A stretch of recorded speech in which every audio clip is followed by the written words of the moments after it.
उषा का सगा बेटा सुनील और बहू कीर्ति उन्हें उनके सौतेले बेटे के साथ छोड़कर जा रहे होते हैं। बेटा, तेरी जब कमाई बढ़ जाएगी कम से कम तब तो मुझे तू लेने आ जाना। हाँ हाँ माँ, क्यों नहीं। चलो भी, अब कितना लेट कर दिया है, टैक्सी इंतजार कर रही है बाहर। हाँ हाँ चलो। सुनील और कीर्ति चले जाते हैं और उषा उन्हें जाता हुआ देख उदास हो जाती है। तभी वहां निशा आ जाती है। अपनी सास को उदास देख निशा उनके पास जाती है। क्या हुआ मम्मी जी, आप तो बहुत सगा बेटा करती थी। आपके सगे बेटे ने तो आपको छोड़ दिया और चले गए अपनी अलग गृहस्थी बसाने। देख बहू, मेरे बेटे को कुछ भी कहने की जरूरत नहीं है। मुझे यकीन है कि जब उसकी तनख्वाह बढ़ जाएगी तो वो मुझे लेने जरूर आ जाएगा। हाँ, ये भी देख लेंगे कि वो लोग आपको वापस लेने आते हैं या नहीं। तब तक तो आप भी यहीं हो और मैं भी। उषा अपने बेटे के ना होने से बहुत ही उदास रहने लगती है।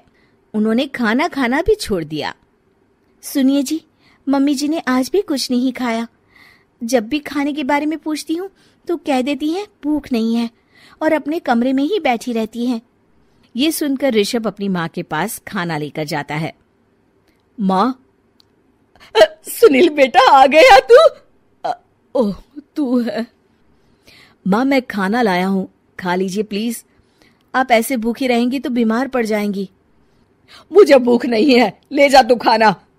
ठीक है, फिर जब तक आप नहीं खाएंगी मैं भी नहीं जाने वाला यहाँ से। अरे तू क्यों जिद करता है? कहा ना मुझे भूख नहीं है। अरे मम्मी जी, आप खा भी लीजिए ना, ये कितने प्यार से आपको खिला रहे हैं, उसकी तो कदर कर लीजिए कम से कम। अरे तू क्यों बीच में हमेशा अपनी टांग अड़ाती है? ठीक है, लाओ दे दो। कम से कम खाने के बाद तुम दोनों तो इस कमरे से जाओगे। उषा खाना खा लेती है और ऋषभ और निशा ये देखकर खुश हो जाते हैं। चलो, कम से कम माँ ने खाना तो खा लिया। उषा एक दिन सुनील को फोन मिलाती है। हेलो बेटा सुनील, तू घर मिलने आ जाना बहू को लेकर। कितने दिन हो गए, बहुत मन कर रहा है मेरा। हाँ हाँ ठीक है माँ, ऑफिस में बहुत काम है, टाइम मिला तो आ जाऊंगा। सुनील फोन काट देता है। हेलो सुनील बेटा। सुनील की बात सुनकर उषा उदास हो जाती है।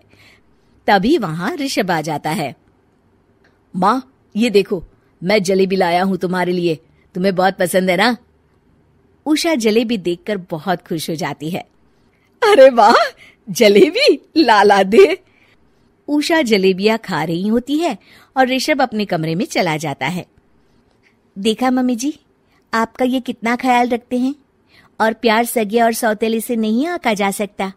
आपको उदास देखकर ये आपके लिए तुरंत जलेबी ले आए, यही तो प्यार होता है। ये कहकर निशा वहां से चली जाती है और उषा सोचने लगती है, शायद तू ठीक कह रही है बहू। उषा देखती है कि ऋषभ उसका बहुत ख्याल रखता है और उसे उसकी गलती का एहसास होने लगता है। एक दिन सुनील और कीर्ति घर पर आते हैं। उषा उन्हें देखकर खुश हो जाती है। और माँ कैसी हो? अरे बहुत अच्छी हूँ। ऋषभ और बहू मेरा बहुत ख्याल रखते हैं। वैसे मुझे नहीं लगा था कि तू आएगा बहू के साथ। क्यों, ऐसा क्यों लगा आपको माँ? बेटा, फोन पर तूने कहा था कि तुझे बहुत काम है।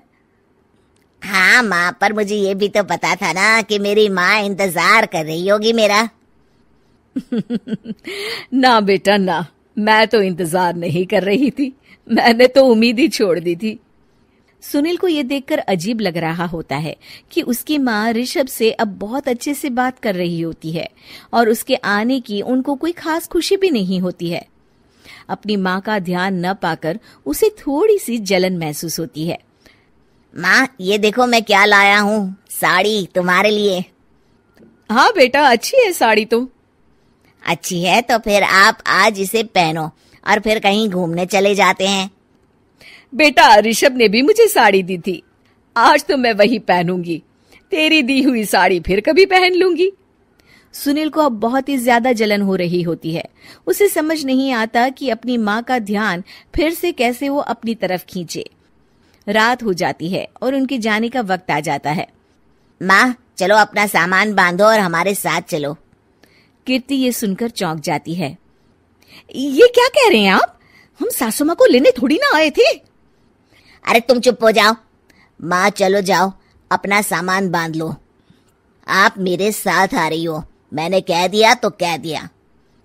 अरे पर बेटा, तेरी तो तनख्वाह कम है, मैं तुझ पर बोझ नहीं बनना चाहती।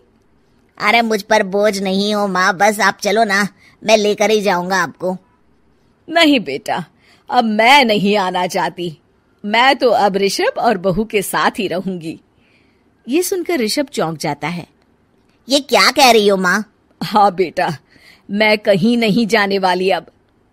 माँ अब सच में नहीं जा रही? नहीं बेटा, मैं तो तेरे पास ही रहूंगी अब, और जो प्यार मैं तुझे नहीं दे पाई वो सब दूंगी बेटा। ऋषभ और उसकी माँ गले मिलते हैं और निशा खुश हो जाती है।